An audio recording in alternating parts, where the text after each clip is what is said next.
1517년 10월 31일 독일의 비텐베르크라는 곳에서 종교개혁이 일어난 날입니다. 우리 이때쯤 되면 마틴 루터가 종교개혁한 때구나 그렇게 생각을 하고 그냥 지나가는 경우들이 굉장히 많지요. 그런데 제가 어제 그제 이제 말씀 준비했는데요. 지영은 목사님이 쓴 뭐라 그럴까요? 그 책을 보다가 이제 종교개혁에 대해서 쓴 글을 보다 보니까 이런 말씀이 있어서 여러분들에게 좀 소개하려고 합니다. 독일의 비텐베르크의 10월 31일의 일기예보를 보니까 2년 전에 이분이 쓴 그런 책입니다. 최고 기온이 14도, 최저 9도입니다. 비까지 내립니다. 독일 날씨는 10월부터 이듬해 2월까지는 시도 때도 없이 비가 내립니다. 소나기처럼 많이 내리는 비는 별로 없고 추적추적 비가 내립니다. 기온이 영하로 떨어지는 날이 별로 없는데도 기온보다 더 춥게 느껴집니다. 독일의 추위는 옷 사이를 파고들면서 은근히 뼈까지 춥게 만듭니다. 독일로 유학하거나 1년 이상 길게 머물 경우는 처음 맞는 시기를 10월부터 이듬해 2월까지는 피하는 것이 좋습니다. 심하면 한 달 내내 햇빛을 보지 못할 수도 있습니다. 이 때문에 우울증에 걸리기도 합니다. 이런 글을 쓰셨어요. 그래서 제가 확인을 해보려고요. 제 대학 동기 중에 독일에 유학 갔다 온 친구가 있습니다. 지금 대학에서 학생 가르치는 친구인데 전화를 해봤습니다. 이런 글이 있는데 맞느냐 그랬더니 어쩌면 그렇게 잘 썼느냐고 그렇게 꼭 맞는 말이다 그렇게 얘기를 하더라고요.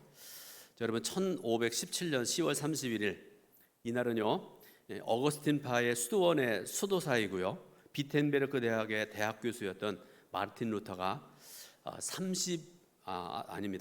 95개 조항의 논제를 교회 문에 내걸었던 날입니다. 이날부터 종교 개혁이 시작되었는데요. 예를 들자면 여러분 그 95개 조항 중에 가장 핵심적인 내용 두 가지만 말씀드릴게요. 하나는 교황이 죄를 용서해 준다는 면죄부 또는 면별부가 비성경적이다.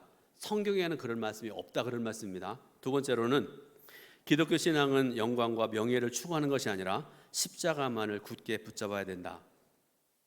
이게 바로 마틴 루터가 주장했던 95개조의 가장 중심 내용입니다. 자, 여러분 루터의 사진을 한번 보겠습니다.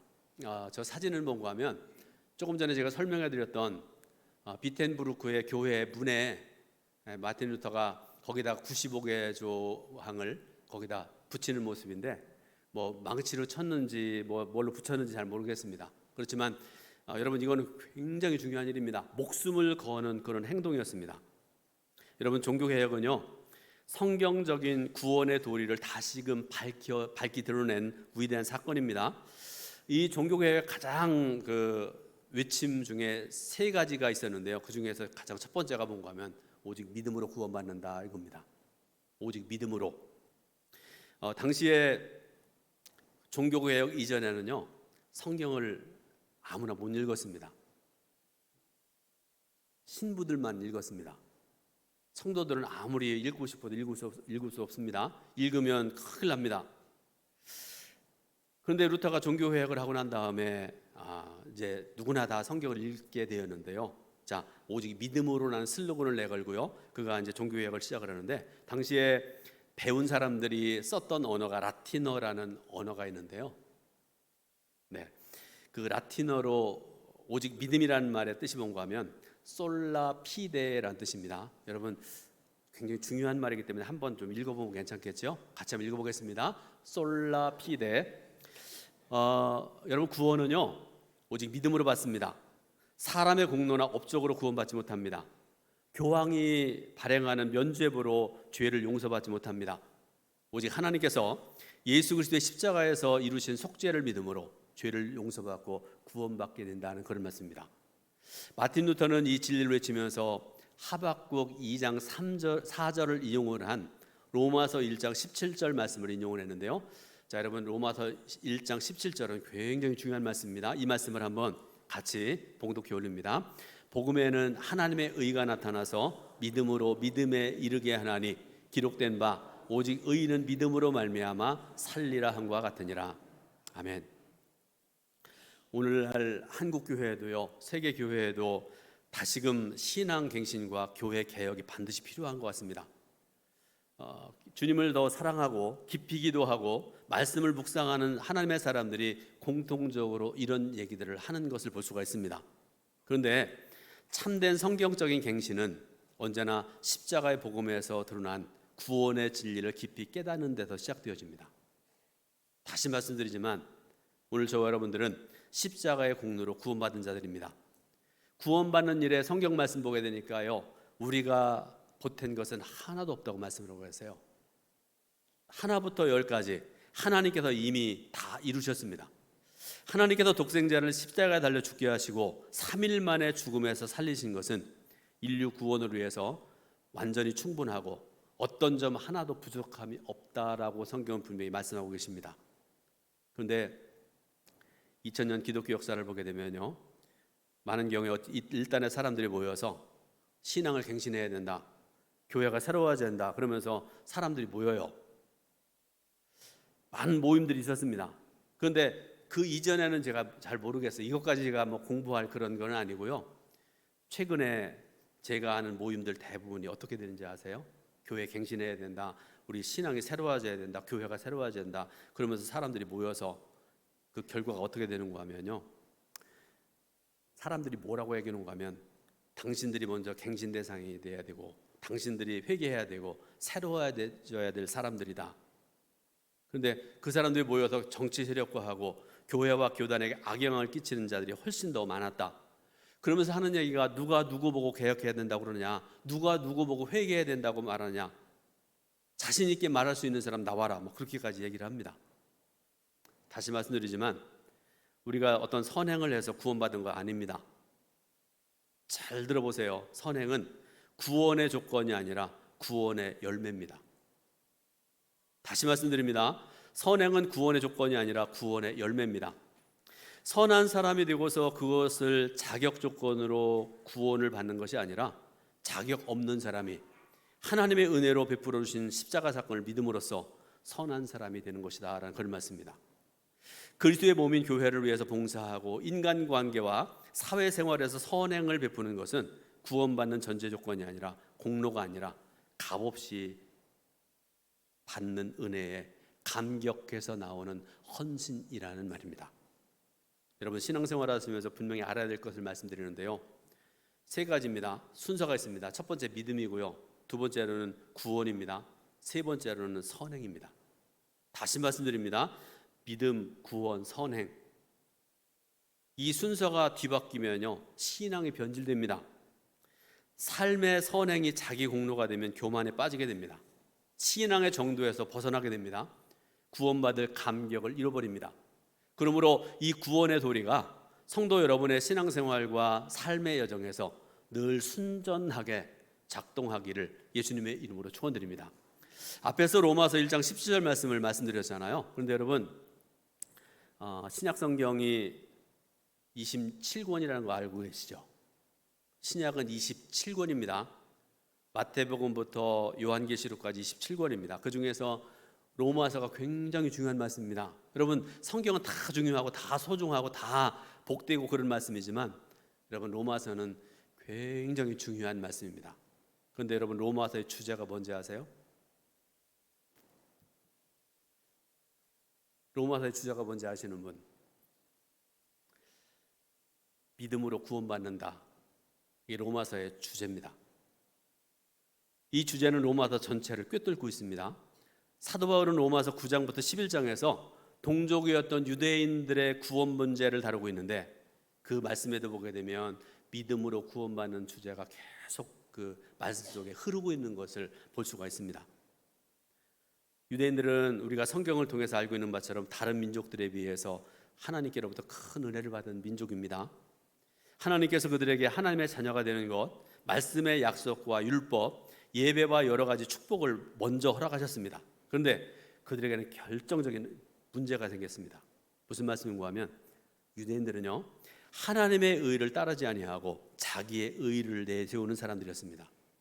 여러분, 자기의 의라는 것은요 무슨 말씀인가 하면 내가 절대적으로 옳다는 확신, 그러니까 여러분 신앙생활에서 우리 동천감리교에서 이 대한민국에서 나보다 신앙생활 잘하는 사람 나와봐. 아주 교만한 사람들이 가끔씩 있습니다. 이것이 사람의 삶에 있어서 성도의 삶에 있어서 얼마나 큰 문제를 일으키는지 우리가 알아야 됩니다. 교회뿐 아니라 사회생활 등 삶의 모든 영역에서 그렇습니다. 자기 의를 내세우는 사람들은요, 마치 자각 증세 없이 깊어지는 질병과도 같습니다. 유대인들은 하나님께서 주신 율법을 오해해서 자기들 생각대로 율법의 의를 세웠고요, 그리고 이것이 인간의 신념과 이념이 되어서 수천 년 동안 살아왔던 사람들이 바로 유대인들의 모습이죠.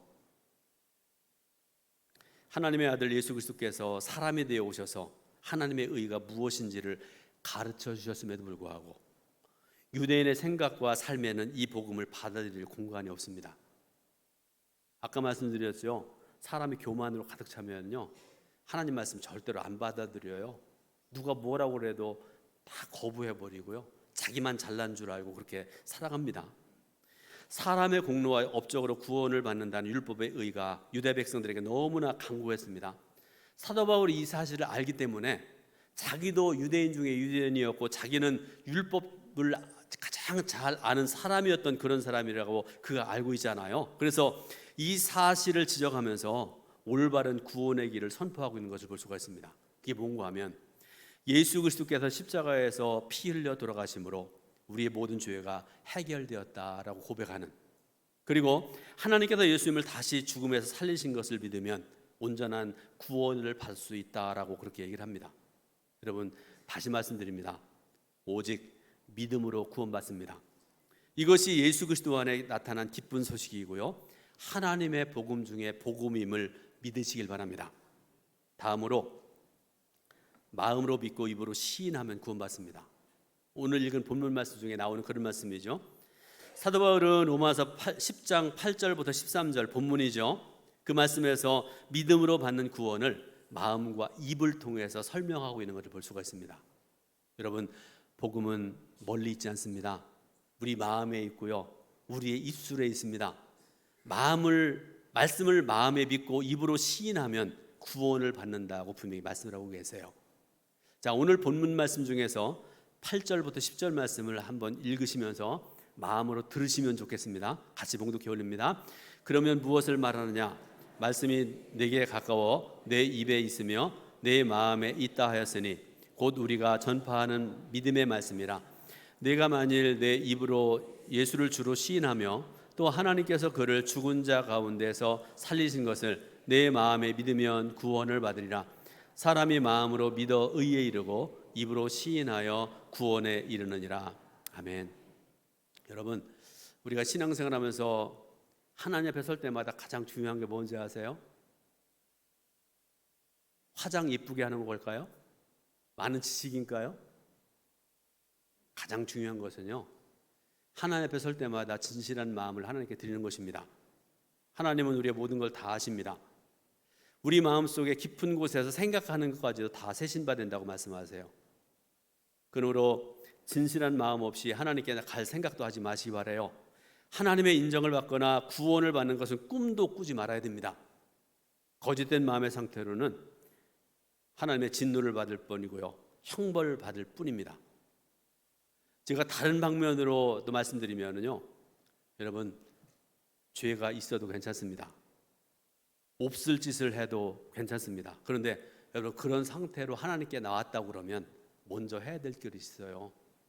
그게 뭔가 하면 회개하는 일입니다. 하나님 앞에 서서 하나님, 제가 죄를 지었습니다. 제가 몹쓸 짓을 했습니다. 먼저 고백하고 용서함 받으면 됩니다. 자, 초대교회에서 성도들의 공개적인 입술의 고백이 자기의 목숨을 거는 행위였습니다. 지금은 여러분 어디 가서 누구 앞에서나 어떤 모임에 갔든지 내가 예수 믿는다는 표시 내는 거 아무런 문제가 없어요. 그죠?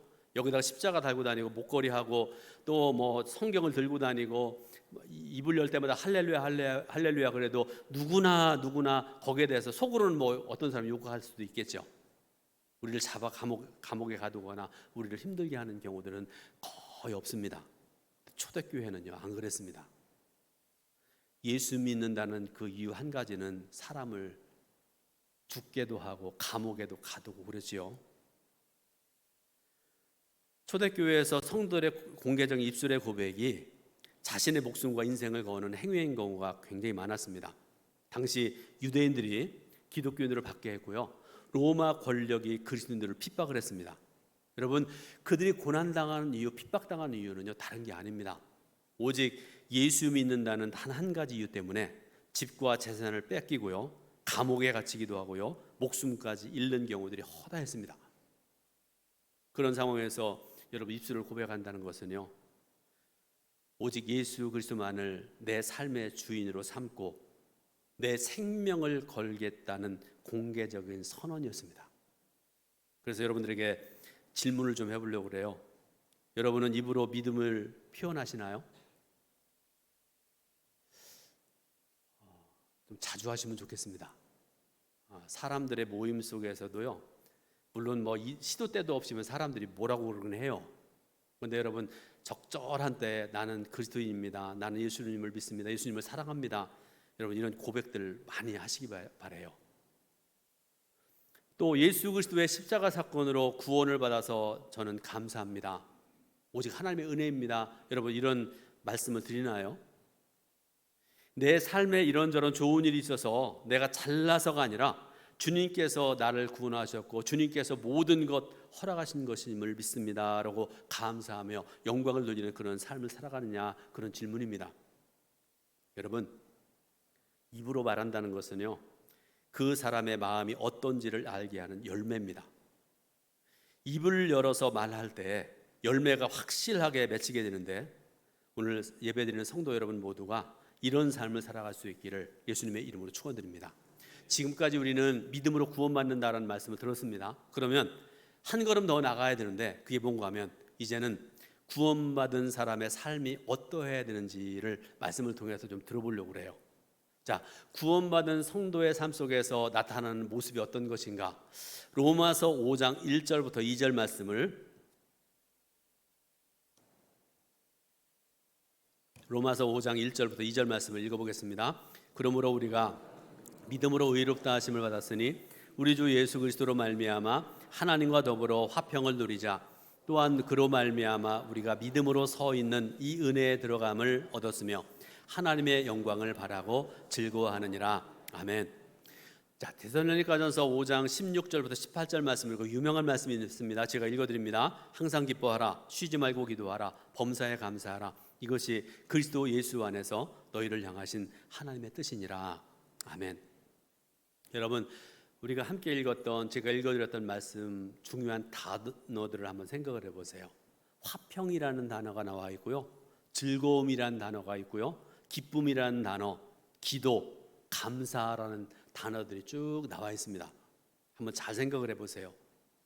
기뻐하는 것과 기도하는 것과 감사하는 것은 부탁이나 권유가 아닙니다. 이렇게 했으면 좋겠다라는 그런 말씀이 아닙니다. 예수님의 명령입니다. 여러분, 뭐가 죄일까요? 하나님 말씀을 지키지 않는 것이 죄입니다. 하나님 말씀에 순종하지 않는 것이 죄입니다. 우리가 지금 이번 주일을 맥주 감사 주일로 지켜서 예배드리고 있습니다. 말씀 준비하면서 제가 가만히 제 자신의 삶을 뒤돌아봤는데요, 저는 모태신앙이고 가만히 보니까 60번 넘게 맥주 감사 주일을 지키고 있는 중입니다. 목사가 되어서도, 또 목회를 하면서도 이제 30번도 넘게 맥주 감사 주일을 지키는, 그리고 말씀을 전하는 그런 삶을 살아오고 있습니다. 그런데 저의 경우를 예로 들었지만, 여러분, 이 맥주 감사 주일에 예배드리면서 말씀 들으면서 두 종류의 감사가 있다 생각을 해요. 잘 들어보세요. 첫 번째는, 또 감사 주일이야? 맥주 감사 주일은 뭔데? 여러분, 이런 질문들 속에 뭔가 부정적인 그런 모습들 생각하지 않습니까? 또 하나, 이번 감사주일은 어떻게 하나님께서 가장 기뻐하실 만한 감사주일로 지켜서 영광을 돌릴까라고 생각하면서 주일을 지키는 성도가 있으리라고 생각을 합니다. 분명한 사실은 여러분, 신앙이 하루아침에 되는 게 아니에요. 저도 목사가 되어서 지금 오랫동안 목회해 오고 있는데요. 목사로서 해야 되는 모든 일들 여러분 하루아침에 되는 거 아닙니다. 다 훈련이 필요합니다. 감사도요, 훈련이 필요합니다. 죄의 본성에 찌든 사람들은요, 감사보다는 불명과 원망에 더 익숙한 사람들이에요. 막 누가 뭘 말을 하면 뭐가 이루어지면 막 감사하는 것이 아니라 불평합니다. 원망합니다. 뭐 지가 잘나서 그래. 그래서 막 비난하고 정죄하고 판단하고 그렇습니다. 그러므로 여러분, 말씀에 순종하여 감사를 연습할 수 있어야 된다는 말씀입니다. 지속적인 연습으로 감사가 삶의 습관으로 자리 잡아서 내 인격이 되어야 되고요, 내 일상이 되어야 된다는 그런 말씀입니다. 그래서 여러분 또 묻습니다. 여러분에게 마땅하고 자연스러운 것이 감사인가요? 불평인가요? 내 삶에 감사가 넘치게 하는 좋은 방법이 있습니다. 여러분, 이건 비법이라고 말씀드려도 과언이 아니고요, 어려울 것이라고 생각하지 마시기 바랍니다. 정말로 쉽습니다. 그리고 단순합니다. 뭘까요? 어떤 방법으로든 감사를 표현하는 것입니다. 입의 말로, 글을 쓰거나 선물을 주든지 어떤 방법으로든지 좋습니다. 여러분, 살아가면서 교회 안에 성도들 간에도 서로 사이가 안 좋을 때가 있습니다. 가장 비근한 예가 부부 간에도 항상 여러분 당신밖에 없습니다 뭐 이러면서 맨날 이러고 사나요? 뭐 이렇게 막 집에 가면 이러고 그렇게 맨날 그러고 살아갑니까? 그러면 좋겠지만 안 그럴 때가 있잖아요. 저도 때때로 부부싸움 하거든요. 근데 어느 날 제가 제 아내를 마음 상하게 하면요, 저는 이제까지 한 번도 제가 먼저 받아본 적이 없어요. 맨날 제가 먼저 무릎 꿇습니다. 그리고 어떤 데는 선물 갖다 바칩니다.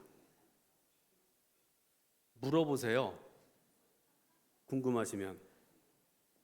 여러분, 감사를 표현하는 방법은요, 여러 가지 방법들이 있습니다. 그런데 어떤 방법이든지 감사를 표현하는 자가 되어야 된다, 그런 말씀입니다. 오늘은 질문이 많습니다. 그 질문 중에서 가장 중요하고 어려운 질문을 좀 하려고 그래요. 잘 들어보세요. 여러분은 감사한 일이 있어서 감사합니까? 감사를 표현해서 감사한 일이 생깁니까? 어렵죠? 그런데 여러분, 둘 다 맞습니다. 감사한 일이 있으면 당연히 감사해야 되죠. 그런데 감사를 표현하는 일이 먼저고, 그럴 때 감사가 넘쳐난다는 그런 놀라운, 여러분 쉬운 것 같지만 놀라운 사실은요, 큰 신앙의 사람들만이 알 수 있는 놀라운 비밀입니다. 범사에 감사라고 명령하셨으니까 일반적으로 생각할 때 불평하고 짜증낼 일도 감사해야 됩니다. 때로는 고통스럽고 힘든 상황도 감사할 줄 알아야 된다는 말씀입니다. 우리가 그렇게 감사의 기도를 드리고 하나님께 영광 돌리다 보면 그 힘든 상황에서도 진짜로 감사하는 마음이 생기게 되고요, 그 힘든 일들도 넉넉히 이겨내는 그런 삶을 살 수 있게 된다라는 그런 말씀입니다. 자, 감사를 표현하는 여러 가지 방법 중에서 말로 하는 것이 굉장히 중요합니다. 입으로 감사하다고 말하는 내 목소리가 내 귀에 들리잖아요. 그리고 그 내용이 청각작용을 통해서 뇌에 전달되면서 내 인식과 감성이 영향을 받습니다.